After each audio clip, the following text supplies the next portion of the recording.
quick fun story. So I had a student that I remember was just playing with the fidgets and wasn't even engaging. He was just looking and looking, and we were going over our calendar time. And I think we started singing a song, and usually he would just kind of be doing his own thing. But with the fidget, I saw him singing along. It can actually help them.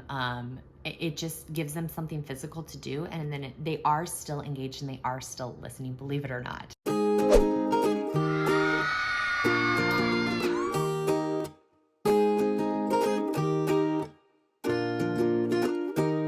I'm Catherine Barker, and in today's video, we're going to be discussing all about how to handle a disruptive student, particularly during your carpet or circle time. First of all, I feel like it's really common. I feel like every single year I get one or two students that just really struggles to sit and focus during carpet time or circle time. So it's just totally normal, right? They're kindergartners. It's a lot to ask them to sit and pay attention. Lots of them have wiggles. They need to move. They want to get it out.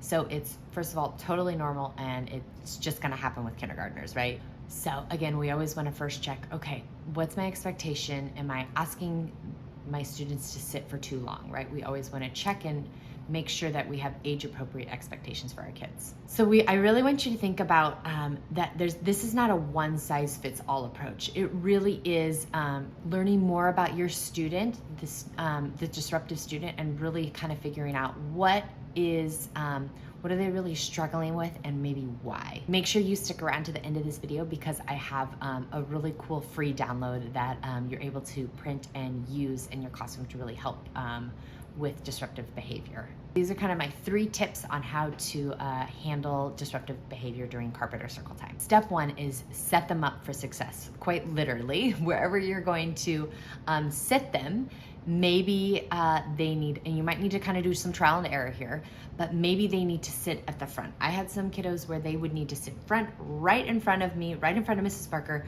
so they were not distracted by their peers, they weren't touching people, and they were right there in front of me. So some kids just need to be right in the front. You'll also find some kids, maybe being at the front they're worse there, and maybe I would put some kids on, like, they need to be on a corner, the corner of the carpet, because they just really needed to move. So they could kind of be over their corner, and they could kind of get their wiggles out, kind of move around, and could be fidgety, and it wouldn't distract too many of the other kids. Another thing that you can also do is kind of keep them separate from other students that maybe escalate their behavior. Say the disruptive student is right in front of me.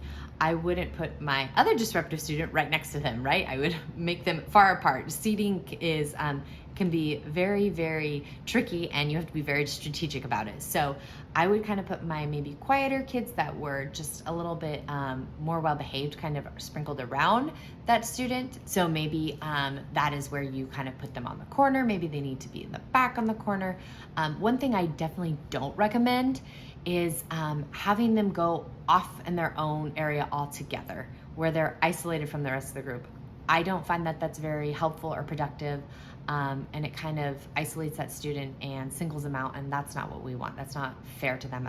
That makes them feel like they're being excluded, and that's not something we want for our students. Tip number 2, so those kiddos that are super, super wiggly, or they just can't keep their hands to themselves, I really like using fidgets. So I found fidgets to be really, really helpful for those kids that really just need something to grab onto. So what I would have is just a little basket of just kind of those little fidgets. You can just get them on Amazon. I think that maybe $5-10, nothing crazy.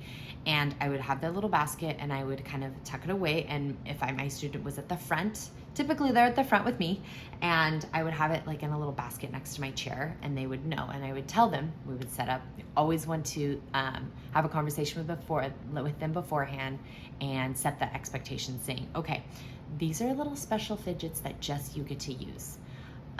Just you're going to play with them. You need to sit them in front of you very quietly. If you are throwing them or you're sharing them with other friends, then I'm gonna have to take them back and keep them, okay? You may have a few hesitations on this. We're feeling like, gee, that's not fair that this one kid that I'm giving these fidgets to, this student, and the rest of the class doesn't get fidgets. Just remember that fairness isn't giving everybody the same thing, right? It's not giving, we don't give all of our students the exact same instruction, right? It's giving every student what they need, right? Some kids need more support from the teacher, some kids don't need as much help, right? So that's how we want to look at this, is this student, not everybody needs a fidget, right? This student needs it, so, and these modifications will help the student thrive and do well in my class. So that's how we want to look at it. And you may think, okay, well, other students are gonna ask, right, about why don't I get those fidgets? So I would just, a lot of times, surprisingly, I feel like the kids just know that student, they kind of know that student is very disruptive, can be distracted, and sometimes they won't even bring it up. They just kind of know and understand. If they do bring it up, I would say, oh, that is just for him right now to use. Don't dwell on it. Don't give it any more time than it needs. So another hesitation might be, won't those fidgets just distract them even more, right? They're not even gonna be listening. They're gonna be like this. A quick fun story. So I had a student that I remember was just playing with the fidgets and wasn't even engaging. He was just looking and looking, and we were going over our calendar time. And I think we started singing a song, and usually he would just kind of be doing his own thing. But with the fidget, I saw him singing along. It can actually help them.